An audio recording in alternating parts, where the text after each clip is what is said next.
अस्सलाम वालेकुम नाज़रीन। प्रोग्राम द न्यूज़ रिव्यू सां गॾु मां आहियां मुंहिंजो मेज़बान फ़याज़ नाइच। नाज़रीन, बजट जेका आहे उहा तयारियुनि जे मरहले मां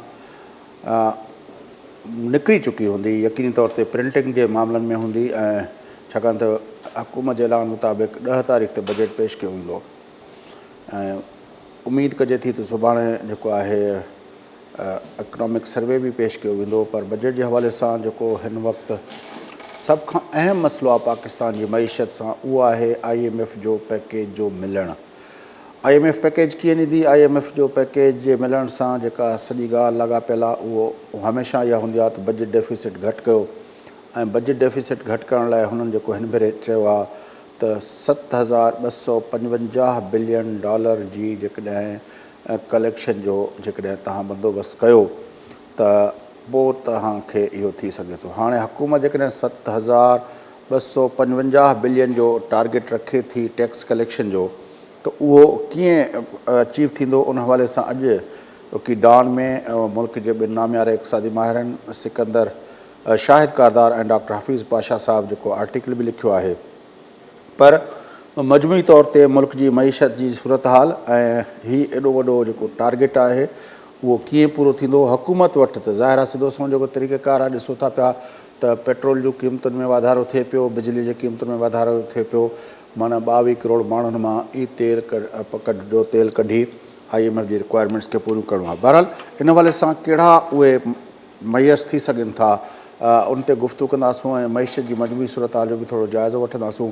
हिन वक़्तु असां सां टेलीफोन लाइन ते मौजूदु आहिनि मुल्क जा नामियारा इक़्तिसादी माहिर डॉक्टर मोहम्मद अयूब महर साहब। महर साहब, अस्सलाम वालेकुम। महर साहब, IMF ने अगर हमें नहीं बेल आउट किया तो हम डिफ़ॉल्ट कर जाएंगे, काफ़ी इकोनॉमिस्ट ये कह रहे हैं।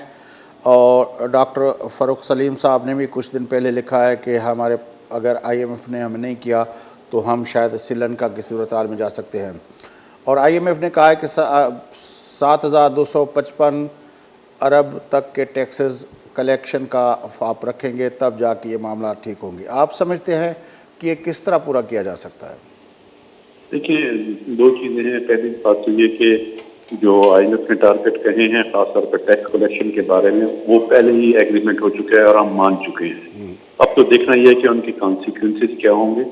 यकीनन IMF के जो लोन होते हैं उसकी आखिरी किस्त हमें मिलनी है, और ऐसे मौके पे जब हमें फॉरेन एक्सचेंज रिजर्व की शदीद तरीन ज़रूरत है, उसके ना मिलने की सूरत में बिल्कुल ये सही बात है कि डिफ़ॉल्ट के चांसेस हैं। बल्कि कुछ इस तरह की इतलात हैं कि कुछ बैंक जो हैं वो पाकिस्तान की LCs एक्सेप्ट नहीं कर रहे हैं इंपोर्ट के लिए, जो कि खुद डिफ़ॉल्ट का एक इंडिकेटर होता है ये।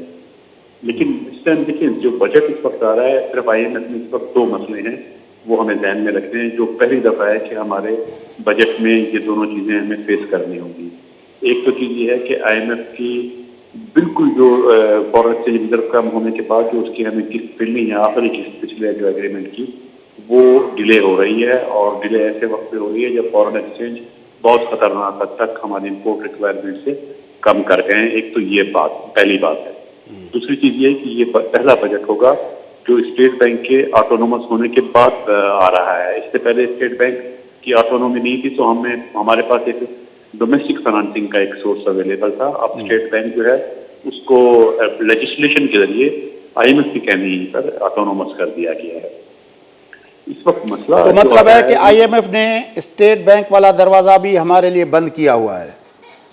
दरवाज़ा अवेलेबल नहीं है कि आप वहाँ से बॉर्विंग कर सकें। कमर्शियल बैंक के पास जाने में भी आप कुछ प्रॉब्लम है जो मैं डिस्कस करूँगा। लेकिन इस वक्त जो मसला है वो ये कि जो 7.5 का टारगेट है वो PTI की गवर्नमेंट ने अपने हुकूमत मिलने से पहले पब्लिकली बता दिया था कि हम टैक्सेस को 8 ट्रिलियन रुपीस पर लेके जाएंगे।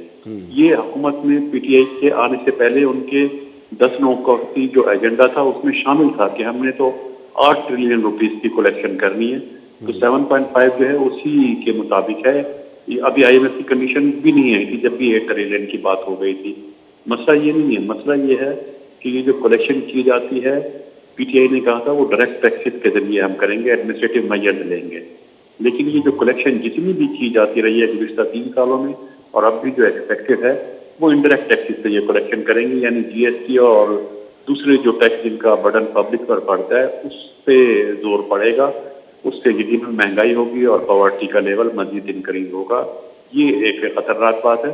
दूसरा, IMF जो हमें कह रहा है, दो चीज़ों पे जोर देता है। एक्सपेंडिचर कट करने या ऑस्टेरिटी मेजर्स की जब बात होती है, जो अभी भी हो रही है, वो एक तो कहते हैं कि सब्सिडीज कम कर दें, दूसरा वो कहते हैं कि आपका जो एम्प्लॉयमेंट का खर्चा है, एम्प्लॉयज रिलेटेड खर्चा है, उसे कम कर दें।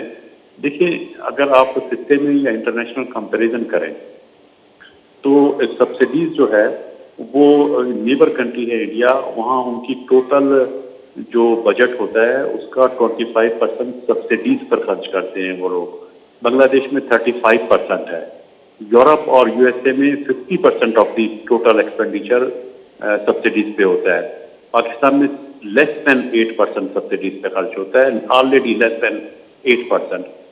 सब्सिडीज एग्रीकल्चर में मिलती हैं या इंडस्ट्री को मिलती हैं तो वो उसकी कम्पिटिटिवनेस इंप्रूव करती हैं, वो फार्मर को या इंडस्ट्रियल मैन्युफैक्चरर को इस काबिल बनाती हैं कि कम कीमत पर वो अपनी प्रोडक्ट मार्केट में सेल कर सकें, इन्फ्लेशन ना हो।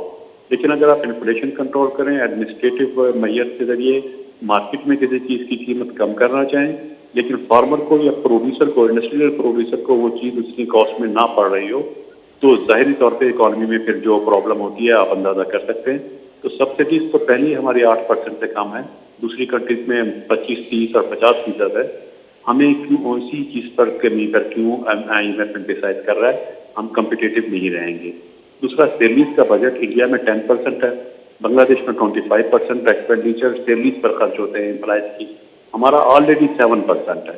अब 7% से कम करने का मतलब मजीद बेरोजगारी क्रिएट करना है।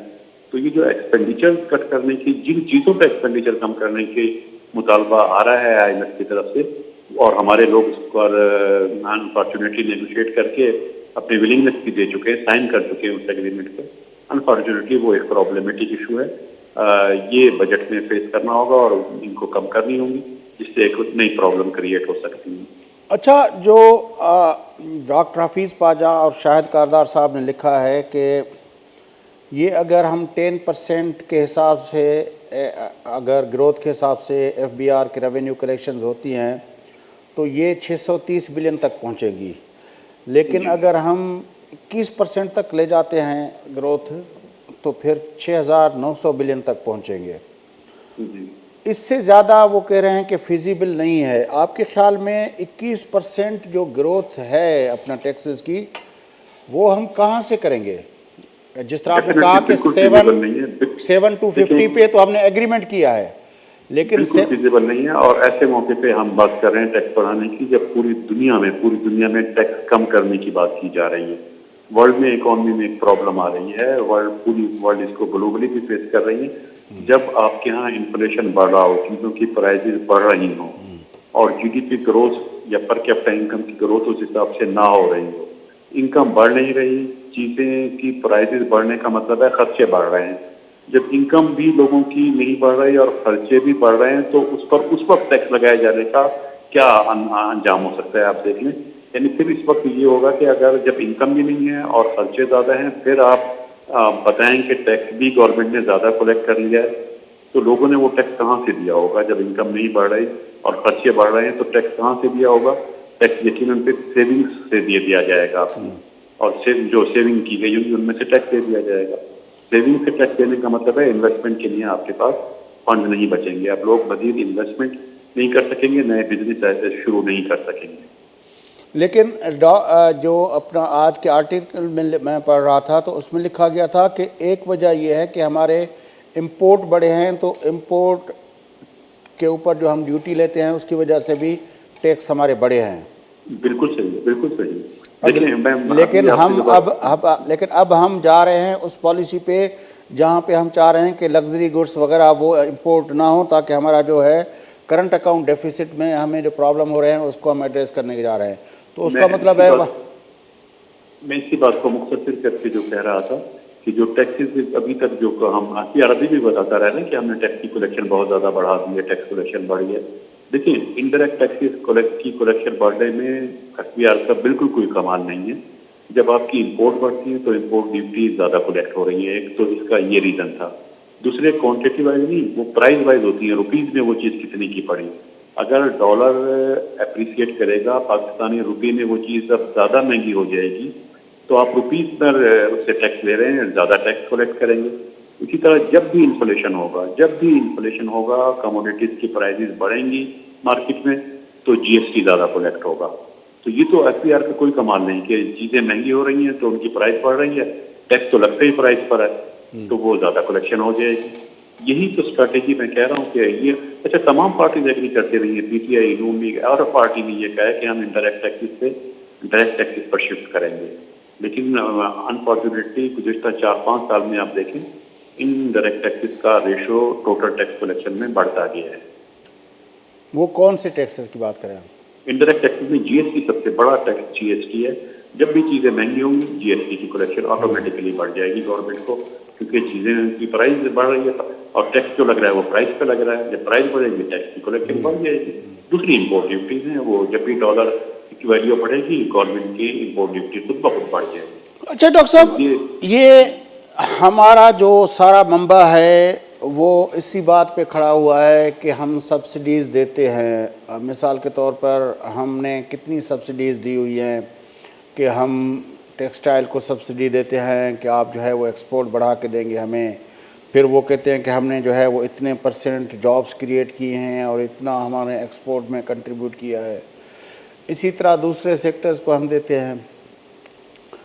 पेट्रोल पे मिसाल तौर पर ये सब्सिडी जा रही थी तो ज़ाहिर है उससे जो लोअर जो अपना 10% हैं वो तो उसके इतने अपना या लोअर 20% जो थे वो तो उसके इतने बेनिफिशरी नहीं थे जितने अपर लो लेयर के अंदर जो अपना इकोनॉमिकली आते हैं, बड़ी बड़ी गाड़ियों वाले, बड़ी बड़ी अपना फैक्ट्रियाँ चलाने वाले, उनकी जो अपना है।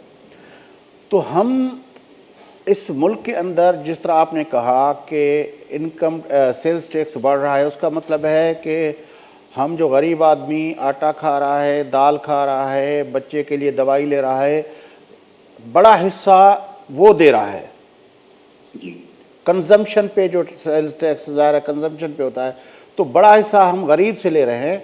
हमारा अमीर तबका टैक्स क्यों नहीं देता? उसकी क्या? देखिए वही है ना कि मसला ये है कि जब मैं कह रहा हूँ कि डायरेक्ट पहली बात है कि सब्सिडीज हम नहीं दे रहे। मैं बताऊँ, मैंने अभी आपको फिगर दी है ना कि हम तो 8% से भी कम दे रहे हैं, दूसरी जगह 35 और 25 और 40% सब्सिडीज दी जा रही है। मसला ये है कि जो टैक्स का इनडायरेक्ट टैक्सेस की जो बात है, गवर्नमेंट एक लफ्ज यूज बार बार करती है और गलत यूज करती है कि हमने हार्ड डिसीजन लिया है। ये कोई हार्ड डिसीजन नहीं है कि आप जीएसटी बढ़ा दें और आम लोगों पर टैक्स लगा दें। ये तो सॉफ्ट डिसीजन है, बड़े आराम से ये लेते हैं। निचले लोग इस काबिल नहीं होते, इतनी पावर नहीं होती कि वो कुछ आपसे कर सकें, वो मजबूर होते हैं। उनके ऊपर आप टैक्स लगा के कहते हैं कि हमने हार्ड डिसीजन लिया है। हार्ड डिसीजन तो गवर्नमेंट का वो होता है कि जब आप डायरेक्ट टैक्सेस की प्रोडक्शन बढ़ाएं, आप बड़ी मुश्किलों पे हाथ डालें। जो ज़्यादा कमा रहा है, जो ज़्यादा वेल्दी है, उस पर टैक्स लगाना वो हार्ड डिसीजन है। हार्ड डिसीजन में होता है स्ट्रक्चरल चेंज इकोनॉमी में। नेशनलाइजेशन हुई थी एक वक्त 70s में, हार्ड डिसीजन था। तो आपने इकोनॉमिक रिफॉर्म लानी है, एग्रीकल्चर रिफॉर्म लानी है, वो हार्ड डिसीजन है। जहाँ आपका बड़ी मुश्किल से वास्ता पड़ता है, आप डरते हैं जहाँ लेते हुए, वो हार्ड डिसीजन होते हैं। गरीब लोगों पर टैक्स लगा देना, जीएसटी बढ़ा देना, ये तो सॉफ्ट डिसीजन है। ये कौन सा हार्ड डिसीजन है? इसके लिए गवर्नमेंट को कोई किसी से नहीं लड़ना पड़ता, आवाम पे उसका टैक्स लग जाता है। तो ये जो हम सुनते आ रहे हैं कई सालों से कि टैक्स नेट बढ़ाने के लिए हमने इतने लोग आइडेंटिफाई कर लिए हैं जिनके कभी 70 लाख बताते हैं, कभी 1.5 करोड़ बताते हैं कि वो आइडेंटिफाई कर लिए हैं, जिनकी होटलिंग, जिनकी ट्रैवलिंग, जिनके बच्चों की स्कूलिंग, जिनकी गाड़ियों की ख़रीदो फरोख्त, अब उसको टैक्स नेट मिला रहे हैं। वो क्यों नहीं नेक्स्ट टैक्स नेट में आ रहे हैं अगर मुल्क के अंदर इतनी गाड़ियाँ हैं? आप एफबीआर की फिगर देखें, एफबीआर आइडेंटिफाई करता है और वो जो नंबर देता है एफबीआर, जो तादाद बताता है, वो नंबर ऑफ फाइलर्स की बताता है कि हमने फाइल करने वाले की तादाद बढ़ा दी है, लाखों में बढ़ा दी है। लेकिन वो जो नंबर ऑफ फाइलर्स बनते हैं, उनकी मेजोरिटी जो होती है वो फाइलर्स तो होते हैं, क्योंकि फाइलर्स होने के बेनिफिट बहुत मिलते हैं ना दूसरी चीज़ों में। नंबर ऑफ फाइलर्स एफबीआर बढ़ाता है, लेकिन उनमें से मेजोरिटी जो होती है वो जीरो टैक्स पे कर रही होती है। आप जीरो टैक्स भी तो फाइलर बन सकते हैं ना। अगर किसी के पास बड़ी गाड़ी है, बड़ा मकान है, वो फाइलर तो बन जाता है, लेकिन वो कहते हैं मेरी इनकम है नहीं, मेरे पास ये एसेट जरूर है, फाइलर बन जाता है, टैक्स फिर भी नहीं देता है। एफबीआर के पास गुज़िश्ता सालों में नंबर ऑफ फाइलर्स बढ़े हैं, लेकिन टैक्स कलेक्शन डायरेक्ट टैक्सेस से उस तरह नहीं बढ़ी। लेकिन हम जो देखते हैं कि और तो छोड़ें जो ऑफिशियली किसकी कितनी है, लेकिन हमारे जो पार्लियामेंटेरियंस हैं असेंबली के अंदर जो जाते हैं लोग, उनका जो टैक्स का सिस्टम है, जो टैक्स रिटर्न्स वो जमा कराते हैं, जब उनके लाइफ स्टाइल, उनके अखराजात और वो देखते हैं और उनकी टैक्स की जो अमाउंट देखते हैं, तो वो तो कभी समझ में नहीं आती कि ये कोई प्रॉपर टैक्सेशन इनके ऊपर हुई है। ज़ाहिर है ये तो ओपन सेक्टर है, मेरा ख्याल है ये कोई हिडन चीज़ नहीं, सब जानते हैं कि किसका क्या लाइफस्टाइल है, किसके पास क्या एसेट्स हैं। जब उसका गोशवारा टैक्स का देखते हैं, ये ऐसी चीज़ें हैं जो बहुत ओपन हैं, और इतनी ओपन चीज़ों के बावजूद अगर कलेक्शन नहीं हो पाती, वही है ना कि हार्ड डिसीजन तो वो होता है कि उनसे टैक्स कलेक्शन करके दिखाते हैं। कोई हार्ड डिसीजन नहीं लिया जाता, गवर्नमेंट के पास विल पावर ही नहीं होती कि वो टैक्स कलेक्ट कर सके। और जब IMF का मुतालबा मानना होता है कि टैक्स कलेक्शन बढ़ाएंगे या टैक्स टू GDP रेशो बढ़ाएंगे, तो इनडायरेक्ट टैक्सेस पर, कंजम्पशन पर टैक्स लगाकर वो कमी पूरी कर ली जाती है। अच्छा डॉक्टर साहब, एक और सवाल ये कि हम जो ये टैक्स के निज़ाम के ऊपर जब भी बात करते हैं कि ये होगा वो होगा, टैक्स नहीं हो रहा, लेकिन ये बातें तो होती रहती हैं। मुशर्रफ का ज़माना हो, फिर पीपल्स पार्टी की गवर्नमेंट हो, फिर जो है अपना नवाज शरीफ की गवर्नमेंट हो, हमने सुना कि हमारे पास एक पैरेलल इकोनॉमी है, हमारे पास एक अनडॉक्यूमेंटेड इकोनॉमी है। हमने सुना कि उसको अब डॉक्यूमेंटेशन की तरफ ले जा रहे हैं, वो ये होगा, उससे फिर इतने टैक्सेस जो है, कभी कहते हैं जो हमारी फॉर्मल इकोनॉमी है उससे दुगना वो बड़ी है, कभी कहते हैं कि उतनी बड़ी है। तो वो क्यों नहीं आती? अगर वो ही हम कर दें काम, तो शायद हमारी कलेक्शन डबल हो जाए। देखिए, सारी जो बातें हैं, ये जितनी भी बातें हैं, और बात वहीं जाती है। मैं अगेन रिपीट कर रहा हूँ कि डायरेक्ट टैक्स कलेक्शन आइडेंटिफाई करते हैं, नंबर ऑफ फाइलर पर आते हैं, ओपन चीज़ें नज़र आती हैं।